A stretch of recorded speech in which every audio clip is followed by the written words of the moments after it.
All right, today is July 24th, 2022. It's a beautiful Sunday in the state of Georgia. And I'm Mr. 411. And as you can see, I'm not alone today on a Sunday. I am not alone today. Mr. 411 here, July 24th, 2022. Happy Sunday to everybody. As you can see here, I have my wrestling panel here together. You have Zach, Captain Cosmo, Daryl, and Tyrone Spivey's down here. So, all these guys are wrestling fanatics. The reason why we're gathered today is to talk about the great Ric Flair, the 16-time champion, and his last match is coming up 7 days from now in Nashville, Tennessee. So, what a better way to honor the Nature Boy by gathering together and chopping it up about Mr. Rick. So, are you guys ready for the show? Yes, sir. I'm ready. All right. 411 Sports World, right after this.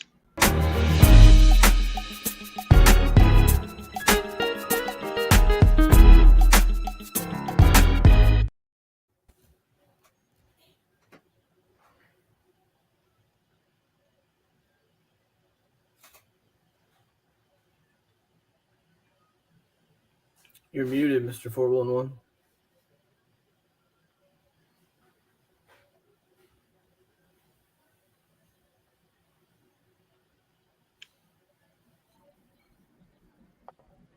Can you hear me, fellas? Yeah, you were muted. Okay. I'm sorry. Ric Flair, age 73. He's having his last match coming up 7 days from now. So we're going to talk about it. Daryl, Spivey, Captain Cosmo. Brief intro of each one of you. We'll start with Captain Cosmo. Hey, what's up, everybody? My name's Captain Cosmo. Real name is Zach Andrews. I used to be a professional wrestler for 10 years in the Georgia area and a little bit of the Southeast. I got to tell you, Tyrone asked me to do this, and a little hesitant. I'm not the biggest Ric Flair mark. I don't know if you could see back there, but I'm kind of the biggest Hulk Hogan mark. Oh, that'd be interesting. So that may let me show you my little. I don't think I can show you. I'm trying to think if I can do this. Let me see if you can see this.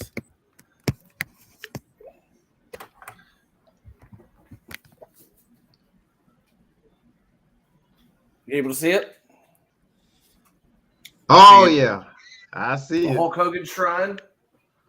If we're gonna be using props, I need to go run and get something real quick. Oh, man. You better hurry up. Yeah, I'll be right back. So, yeah, I don't know if you're gonna like my opinion on some of the Ric Flair stuff, but I'll be honest. Yeah. Oh, look, that's fine. We should have a very interesting discussion. Yeah, it's gonna be good. It's gonna be good. It's gonna be interesting. We'll slide over here to Mr. Spivey. What's going on? Hello, everyone. Glad to be a part of this roundtable discussion. My name is Tyrone Spivey. I've been a long-time wrestling fan since 1975. I'm an NWA guy. Unlike Captain Cosmos, seem to be a WWF guy, which we'll do that some other time. But I'm a big Ric Flair fan. I'm a big Ric Flair fan. Always have been. But what made me a big Ric Flair fan was his work in the early days before the Horsemen. So, like I said, I'm a big NWA guy. And Ric Flair is one of my favorite wrestlers of all time. All right, Daryl, introduce yourself to the world. All right, my name is Daryl Barker. I grew up with Mr. 411. Watched a lot of wrestling with Mr. 411. Went to a lot of wrestling shows here in Columbus, Georgia. So when we were growing up, WWE wasn't shown much down here till after Hogan won the belt. So we grew up NWA, WCCW. That's what we saw all the time. Yeah. Mm-hmm. And Captain Cosmo, I just had to get the big goal out. There you go. You had to pull out the gold belt, did you? Pull out the gold. Okay. And as Ric Flair would say, 8 pounds of gold on the most perfect waist. All right. That's okay. And I'm Mr. 411. I was also a huge wrestling fan. As Daryl said, we grew up together and we watched a lot of wrestling, had all the wrestling figures, and even had wrestling leagues in the backyard and all that stuff. So, it goes way back. Wrestling is through and through in our neighborhood. Right. and I still watch it to this day. Mainly, I watch it through my grandfather because he was huge in wrestling. Right. He's the one who got me into it, and I still watch it, you know, vicariously with him. And Hmm. so I'm still through and through with wrestling. Enjoy it. I love the art form of it, and we can get into all the other stuff on other shows. But I definitely grew up watching Ric Flair, Hulk Hogan, a lot of those guys. So with that said, let's start with the early stages of Ric Flair and some of his early beginnings. And I know Spivey, you had something you want to say about that. Let me say this. With me living in Fort Valley, we had the advent of cable TV. And also, guys, as y'all as grew up, remember, as they call it now, the aftermaths, Pro Wrestling Illustrated, Inside Wrestling. So they would have you could always see other wrestlers from different territories. But my earliest recollection of Ric Flair had to be in 1977 when he appeared on Georgia Championship Wrestling with the United States Championship belt. And one of his first challengers for that belt was Tony Atlas. And to see Ric Flair, for me being a young kid, the flamboyant, the rose, always dressed to the nines. I've always would emulate that style. And to see Ric Flair in action and to see his promo style and his in-ring ability, I was impressed from day one. So again, even though he was primarily wrestling out of the Mid-Atlantic area, with Georgia Championship Wrestling being on the satellite, Channel 17, other wrestlers from other areas would come in to make a shot. So that's how they gained notoriety throughout the world. And seeing Ric Flair wrestle different guys, say Roddy Piper, Jimmy Snuka. So a lot of people don't realize that he actually made Rick Steamboat a star. Steamboat used to be a jobber, a mid card guy in Georgia Championship Wrestling in the mid '70s. But when Steamboat went to the Mid Atlantic area, it produced one of the greatest rivalries of all time. And not only that, his battles with the Anson brothers, with him and Greg Valentine as the NWA World Tag Team Champions. So that from that early origins, I was just impressed with Ric Flair from the very beginning. All right, Daryl, you got anything on Ric Flair from his early start? I'm gonna have to say about the earliest I remember was his feud with Tommy Wildfire Rich. Hmm. That was about 82, 83. That's the earliest I remember Flair. He was all this was after he'd already beat Harley Race for the title. So my beginning with Flair, he was already the man. And you like you just said, you see Ric Flair, he come in dressed top to bottom, best Mm-hmm. clothes ever. He talked it, he walked it, he did it. Okay. What about you, Zach? Captain My Cosmo? earliest memory would probably be the WWF when he came over. Okay. Um, he came over and won the Royal Rumble. That's probably my earliest memory of him. Um, so my big wrestling boom was probably 93, 94. I was born in 87. Okay. Yeah. So 93, 94 is about the earliest I can remember in terms of wrestling. And Yeah. yeah, him coming over to the WWF was definitely my earliest memory. And it's funny you mentioned Tommy Wildfire Rich. I've actually wrestled Tommy Wildfire Rich. Oh man. Wow.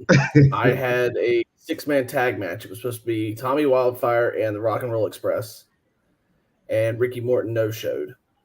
So it ended up being, it was me and my two partners against Wildfire, Robert Gibson, and then Wildfire had this kid he was training. His name was Richie Rich, and it was the three of them versus the three of us. Okay. Wow. And I did it with a torn ACL. Literally Oh did it man. one Saturday with an torn ACL. The next Monday I had surgery on my ACL. So Wow. How did you tear it? I mean, how did that happen? Did it happen during a move? I tore it wrestling. Yeah, I tore it. Yeah. We were doing this show up in it's near Carrollton, Georgia. We were doing a show, and this dude jumped out of the ring and did a front flip. He was a big boy, really, really good.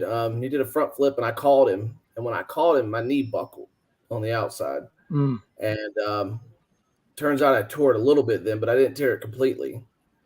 And then Mr. Spivey was talking about Fort Valley, Georgia a minute ago, which is where I got my start in wrestling. It was Fort Valley. And we were up there in Fort Valley training one night. Fort Valley. We Oh, had a ring there. We had a building and a ring. That's where we started. okay. But we were up there practicing one day, and I tore my ACL completely, and I wrestled another 2 months before I had surgery. Are you Oh my serious? goodness. Well, Wow. but yeah, You did we 2 more wrestled. months on There's it? a church. Tommy Wildfire is really involved with the church.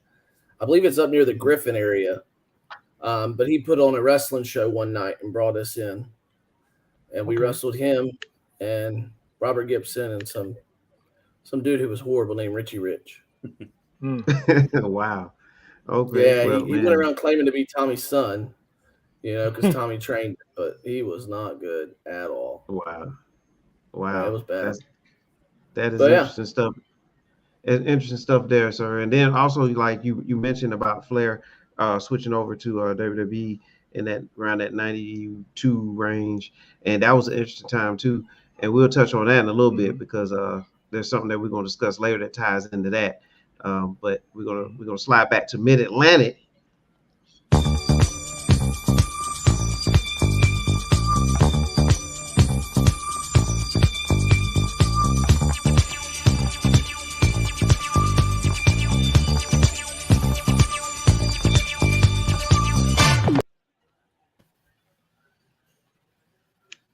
Atlantic Championship days. That's the early Ric Flair.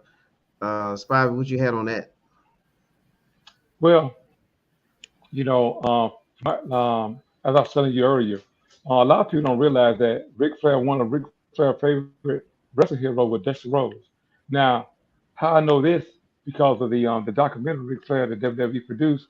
He was called Rambler's Rick Rhodes, and he was just a big fan of Murdoch and Dusty Rhodes.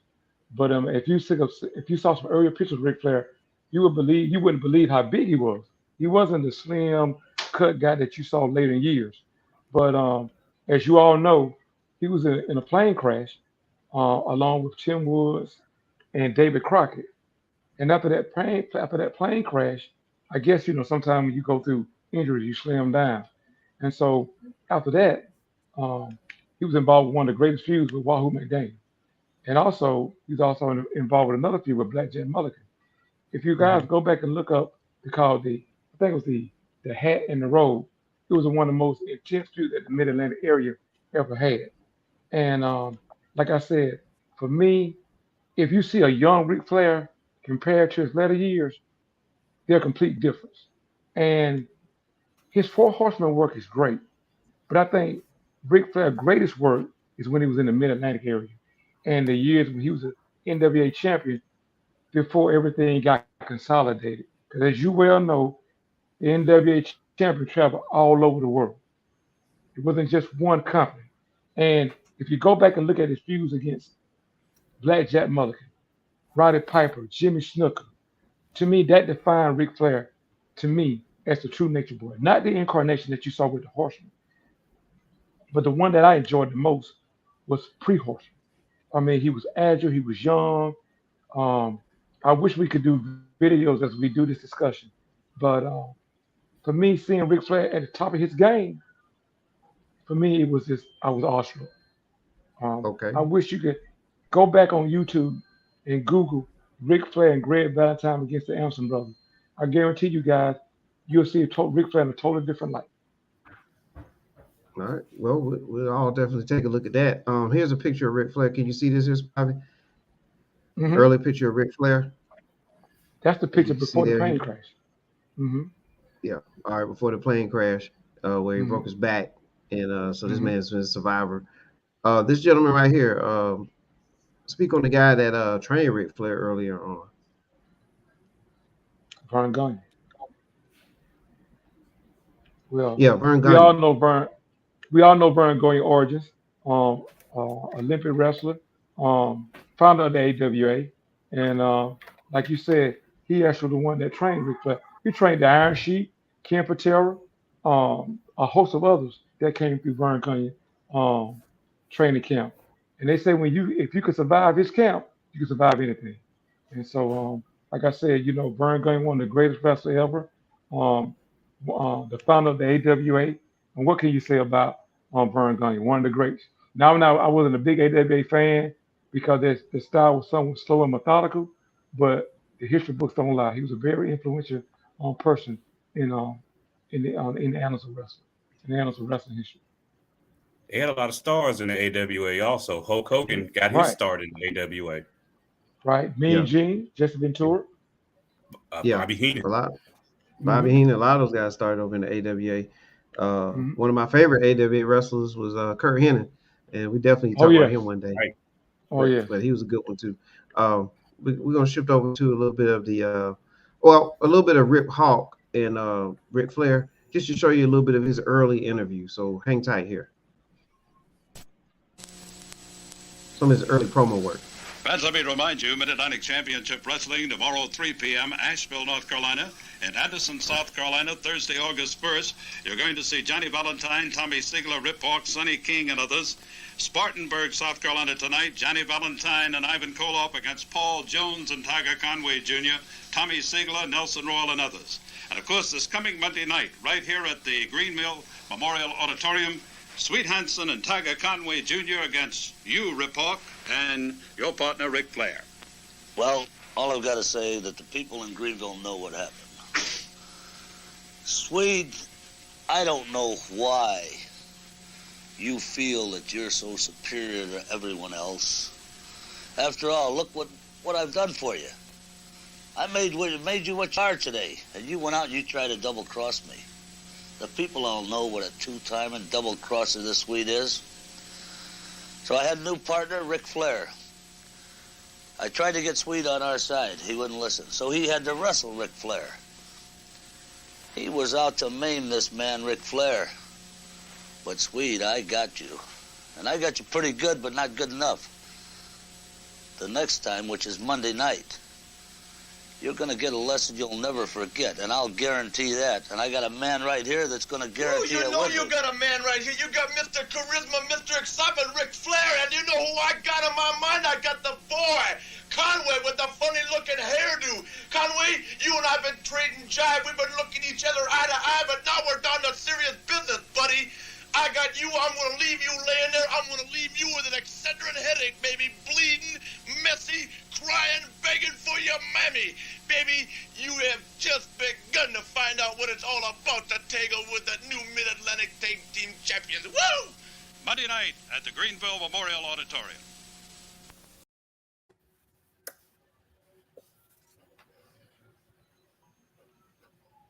And that's a little taste of Ric Flair in his early days. Captain Cosmo, I know you do some promo work. What do you think about Flair there in that promo? That was cringy, Early man. on. That was cringy. That was literally the hand him a mic and he just talks. That was all that was over there. Yeah. You could tell he Yeah, doesn't what have the confidence he had, later in his career too. I hear a bad Dusty Rhodes impersonation. Well, that's who he was set to be. Dusty, I think it was Dusty's brother. He was going to be a Rhodes, like though. That's He right, was gonna be Ramblin' a Ricky's Rhodes Road. originally. Yeah, Ramblin' Yeah. Ricky Rhodes. Okay. He wanted to be Dusty. I mean, he He said did. that several times how he looked up to Dusty, and Mhm. Dusty, tutored him in the beginning. But yeah, there's a lot of Dusty there trying to be Dusty. Yeah, And it never Jive. works You heard when the you try jive. to be someone else. You know what I mean? Right. It never works. Right. Yeah. So that's Flair early on, right there. And as you see, he was a tag team champion working to be tag team champions at that time back then. All right. So Yeah, now, yeah. yes, sir. So let's move over into the So what year was that? 74, I think. yeah. So that's kind of like when he first started, right around 74. Yeah, when he first came in the Mid-Atlantic, So that's about what, before the plane crash? before the plane crash. Okay. Yep. And so, well, let's go ahead and speak on that too. Let's speak on the plane crash, Daryl, and about that situation. Like, I mean, how serious was that situation back, and how amazing was it that he survived that thing? The fact that he's able to come back and wrestle is the amazing thing. And I know it changed his wrestling style, because if you watched him, every time he took a high bump, he would kind of shift to his side That's to correct. land.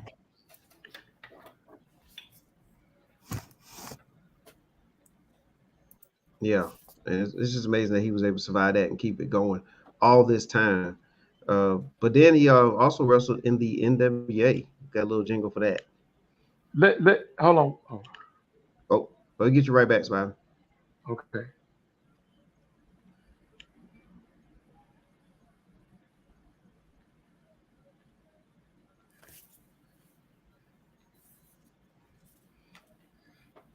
All right, the old Worldwide Wrestling NWA. All right, what you had to say, Spivey? Let me go back to the plane crash. Remember, guys, kayfabe was alive and well. And I mentioned earlier, Mr. Wrestler number one, Tim Woods, was on that plane crash. So you had a good guy and a bad guy. But the thing that saved the wrestler the most, nobody knew who Tim Wood was. Nobody knew who Mr. Wrestler one was. So when he went into the hospital, he was Tim Wood. Just imagine it was today and whatever, and the way wrestling was kept so private, that could have destroyed Yeah, wrestling as we know it. So you think about that. yeah, that's a very interesting point. And you mentioned kayfabe and Captain Cosmo. What is kayfabe for those who don't know? It's the whole acting as if you're still in wrestling. So what's happening in front of the cameras, you want to portray that even when the cameras are off. Hmm. The death of kayfabe, everybody knows when that was, right? When was it exactly? Call. Hacksaw, Jim Duggan. I actually, Oh The Iron yeah, Sheik. oh Iron yeah, Sheik. Yes, and Yeah, Iron and Iron Sheik. Sheik. yeah, that's right. Yeah, they had the Arrested for they had cocaine some possession. stuff. Yeah, cocaine. They had some drugs in the vehicle. Yeah, But that and was the man, death. Hacksaw. So Yeah, dang. But I I remember go that. one step further. I go one step further. Even and that was around about 89, 90, well, around that way. But I go when in Vince in '97, I guess in order for the local state commission to lift the sanctions for the WWF, Vince declared that it was always a work, and so that way the local state commission couldn't find them. So when he actually said it was a work and it was all show, mind you, WCW was going on at the same time. So to Hmm. me, personally, that was a death of campaign. Because even with Hacksaw Jim Duggan and Iron Sheik, nobody still really knew or whatever. And guys, be honest with you, um, I even hate to admit it, but I guess me being a long time fan, I still say it's real. Jeff Jarrett had one of the best quotes of anybody I ever heard. And I also quote that for people who are non-believers. He said, for people who don't believe, there'll never be an explanation. But for those who do believe, you need no explanation. And I think that fit all of us with this roundtable discussion. That's the best way I've been hearing anybody put it. Because Captain Cosmos, you've been inside the ring.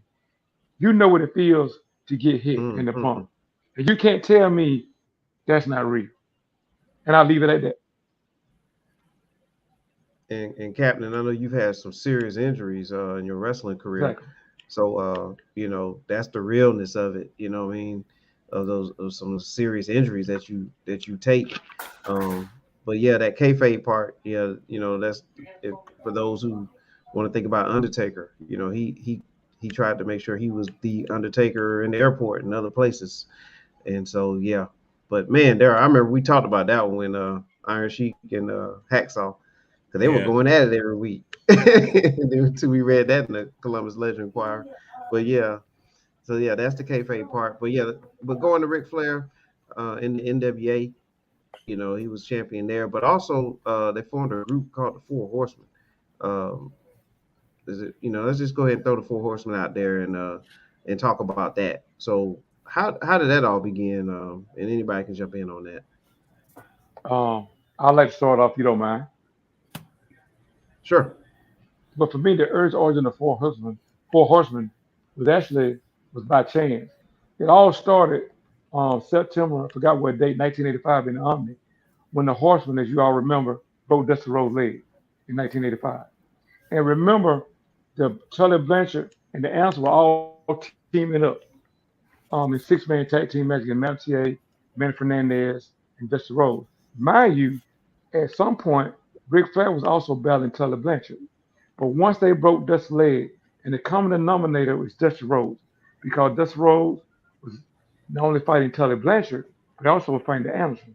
So that night in the Omni, when Dusty Rhodes came in to save Ric Flair from Nikita Koloff and the Russian jumping on him, that's when the Anderson locked the cage, and broke Dusty leg. And that was the early beginning of the Horseman, from my recollection.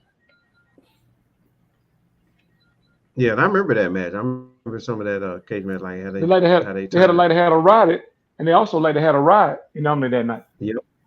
Yeah, sure Yeah. did. They closed the door Mhm. from keeping anybody else from getting in the cage. They just went to work on Dusty. I That's remember right. seeing that. Oh man, they put what they say hard times on it. But they put hard times on That was it. it. Yeah. But All right. starting right before then, I remember seeing an interview, and it was right before the Horseman. I think it might have been right after that, where Ric Mhm. Flair came out and he was talking about some of the up and coming wrestlers, and he was like, the Andersons, I'm starting to like them. You know who else I'm liking? Tully Blanchard is impressive. That's correct. That's correct. Yeah. And the thing about the Horsemen And too, all that was in that time frame. yeah. And the thing about the Go ahead. Horsemen too, Go ahead. like that was a faction. That was that was cool. Especially in our childhood, like that was a cool thing to see. Was a group of guys going around jumping people and bragging about it, and everybody had a belt. Like they all were Mhm. champions. And so even to this day, you see factions and you see groups having multiple titles and things like that. But that's the first one I can recall like being a faction. Is that something that we can agree on, or is there any other factions that were prior to the Horsemen? Well, there was a lot of factions prior to the Horsemen. I think they just took it to another level. Um, my earth recollection, right? I remember the Rock Hunter organization. Um, you had one of my favorite factions, General Scandal Bar, Devastation Incorporated. Of course, you also had the original Legion of Doom with Jake the Snake Roberts, King Kong Bundy, and the Road Warriors, and the Spawn. And so there have been a lot of factions in wrestling. I just think the Horsemen took it to another level. They did it Yeah. differently. Most Yeah. factions Yeah. back then were by association of who the manager was. The manager Good would point. have a stable, and then all of those guys were intertwined together. To me, that's lazy. What the Horsemen did was very different. I don't think they were the best faction, but they're one of the best. They're definitely up there. Yeah. They were Top definitely three. cool. I'll put them at Definitely number cool. 3. Wow. Okay. Well, let's Number play a 3. video of the Horsemen. Let's play a video of the Horsemen, and then we'll come back to that statement.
Can y'all hear the video?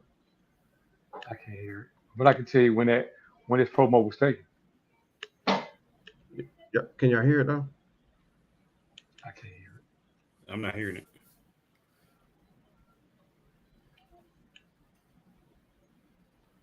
All right. I found one that we can hear later on.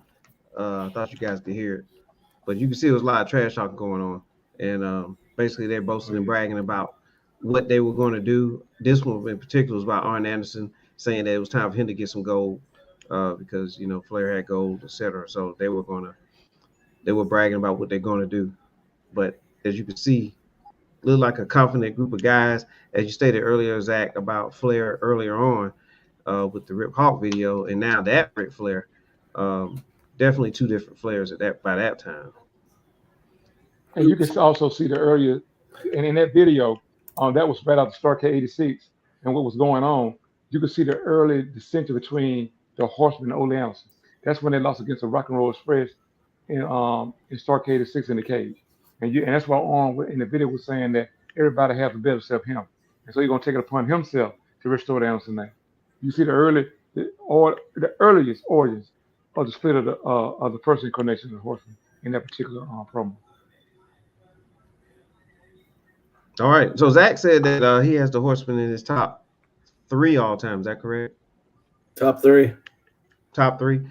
So what would be the other 2 factions that you have in there? DX and NWO. Wow, those are tough. Your thoughts, panel? There are. Those are good choices. Yeah, that I'm gonna have to say that's probably the top 3. Just I have a different order. I'll give the Four Horsemen credit where credit is due. DX and the NWO, I do not believe would have been a thing if it wasn't for the Four Horsemen. Which version of DX? My DX version would, man, I like them both. The better DX version was probably Triple H leading, though. Okay. And a lot of people don't agree with that, but I think what they had, though, they had the tag team, nice. they had the Intercontinental, they had the perfect dynamic to me. The mid card guy, the tag team, the world. I think a faction's at its best when you have that Four Horsemen. I'll call it the Four Horsemen effect. The tag team, the mid card, the heavyweight. I think a faction's the best at that.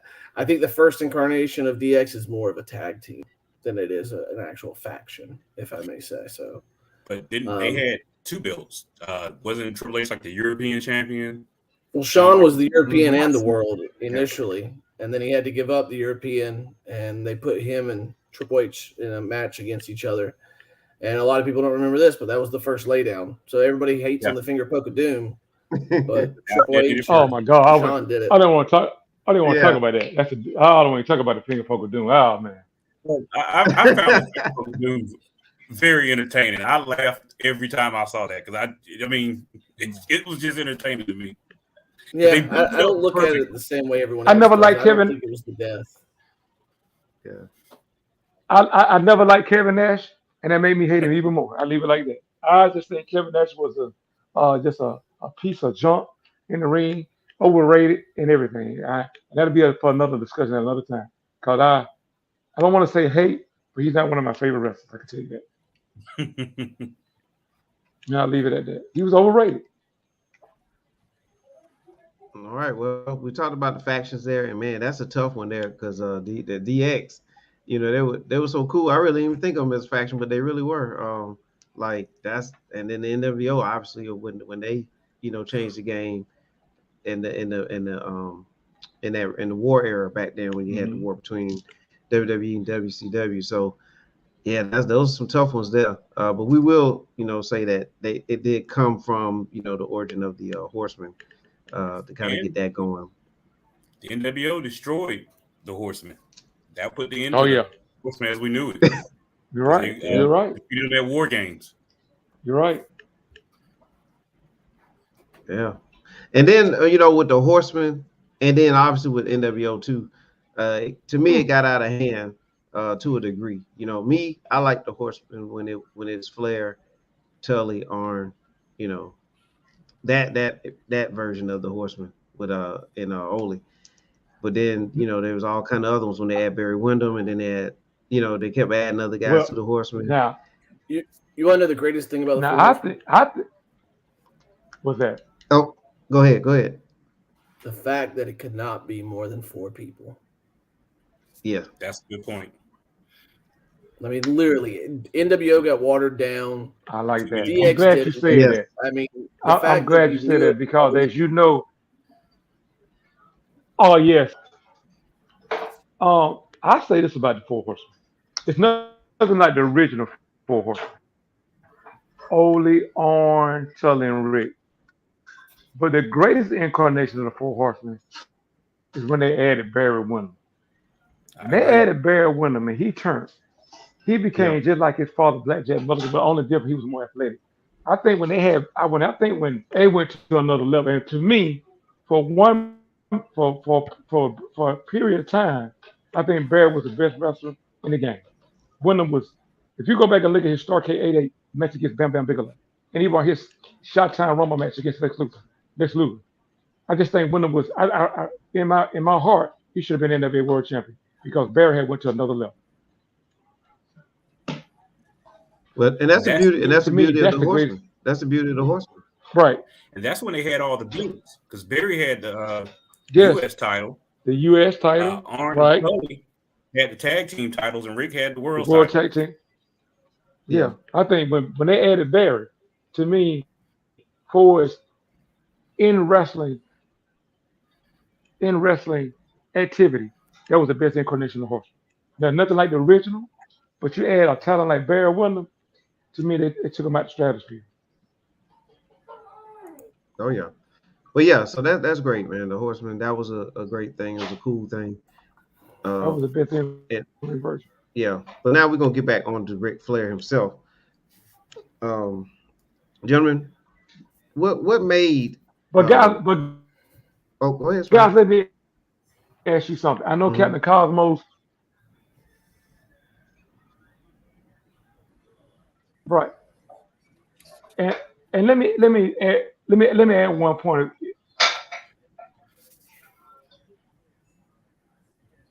Yeah, let me add one point. All right. Captain Okay. Cosmos, I know you can't. I know you said your first incarnation of wrestling 87. But let me ask you guys something. I personally think that with Ric Flair being a part of the Horseman, it actually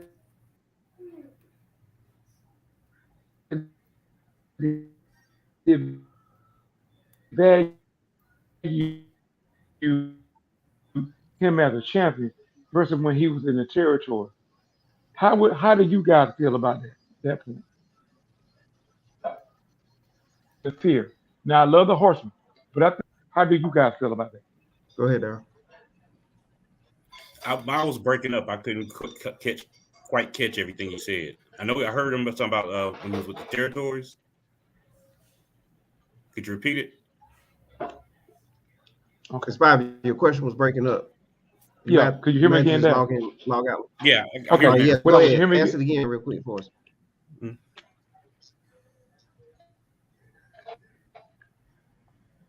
Okay. What I was saying that I think when Ric Flair became a Horseman, it actually devalued him after days. Because I think with the Horseman, you can get the same old finish, you running in and saving Ric Flair. Versus during the territory days, he was a better champion. How do you guys feel that? How do you all see that point? I think he was a better as a champion. I agree, because before the Horseman, I remember him having to go to WCCW and defend against Kerry Von Erich, and Kerry Von Erich getting the strap off of him.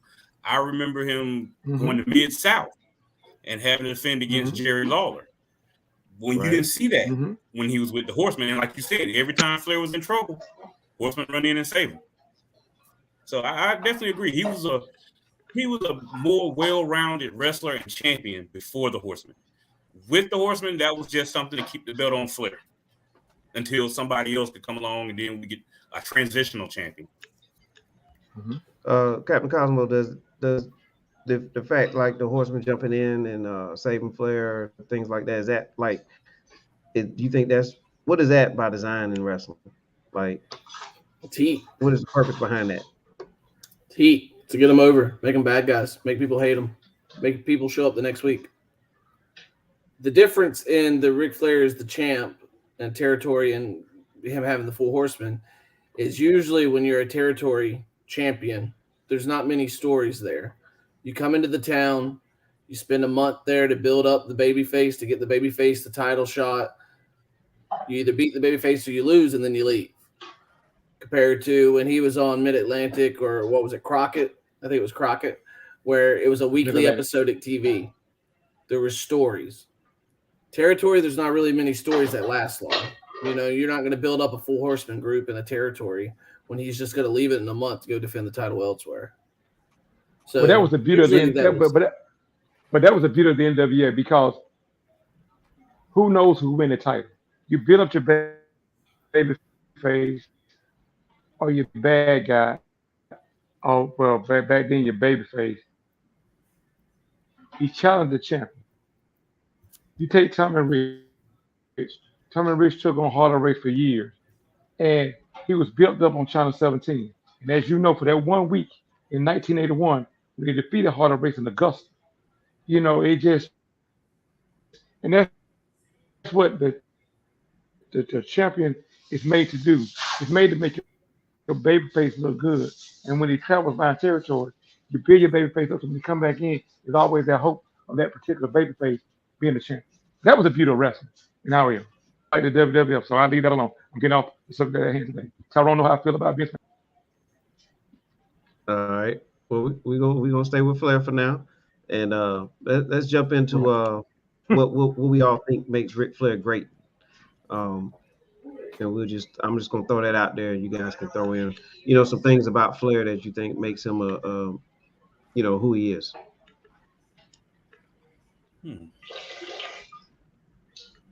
His wrestling ability has to be one of the main things. Because, I mean, his gimmick's not that original. I mean, there was Nature Boy Buddy Rogers. So it's not the gimmick. It's more his wrestling ability and his charisma and the ability to talk on that mic. I mean, not everybody can do that. So you have some great wrestlers who have to have a mouthpiece with their manager.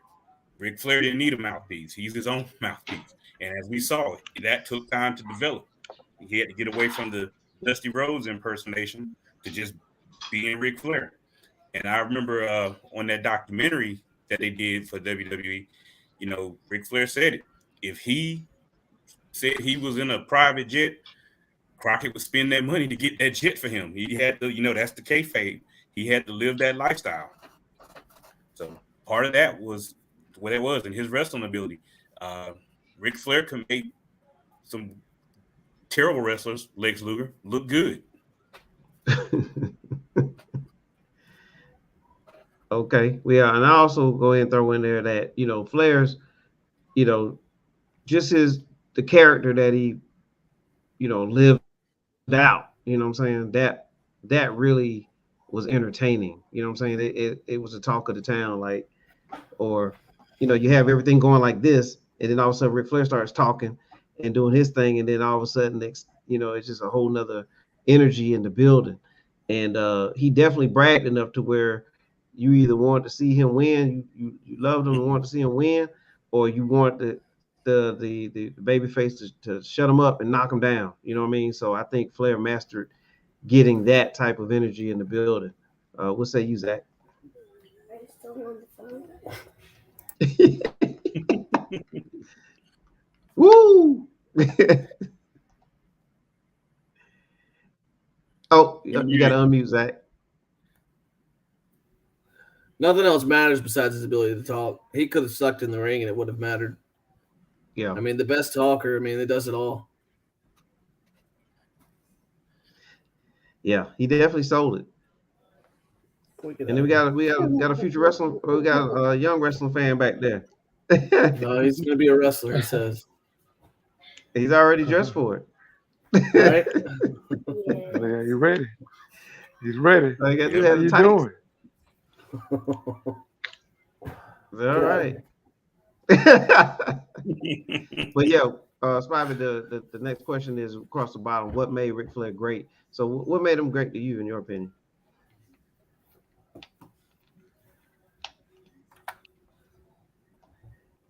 Oh, we got a connection that we got to get with Spivey, but we'll let him come back later and talk about what makes him great. Guys, let's jump into Ric Flair. He had several matches, okay? So he had matches with Nikita Koloff, Dusty Rhodes, a lot of classic matches, Harley Race, Ron Garvin, and so on and so forth. We could even move into his WWE days, which we will in a minute. But like he had, Randy Savage. I remember when he came to Columbus, we went to see Savage and Flair. Yep. Okay, we hear you now. I remember on that card. I think we lost connection. Yeah. So we was just about to jump into some of Ric. Yes, we hear you. We was trying to jump into some of Ric Flair's greatest matches, but before we do that, go ahead and give us your opinion on Spivey. Can you hear us, Spivey? I can hear you now, guys. I can hear everyone. I can hear you. All right. Can you give us your opinion on what made Ric Flair great? What made Ric Flair great, in my opinion, was he was Ric Flair, inside and outside the ring. He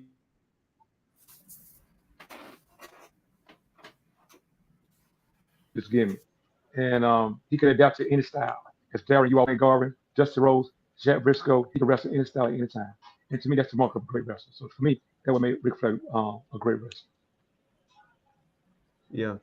And also his matches, man. He had some matches that last an hour. I remember he was doing that. Like Right, he was known for having those hour-long matches, hour-long 60-minute draws, man, things like that. So 60 yeah, minute that man. was a cool persona.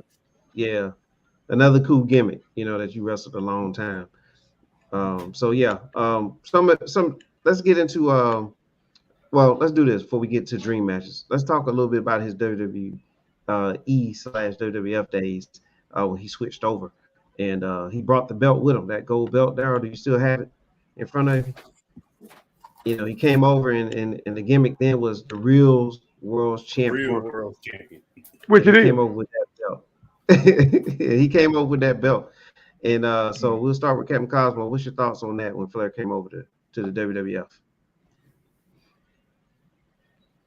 Oh, we got to unmute you right quick. Hold on. It may be one of the biggest blunders ever. The fact that they did not get Hulk Hogan versus Ric Flair at WrestleMania.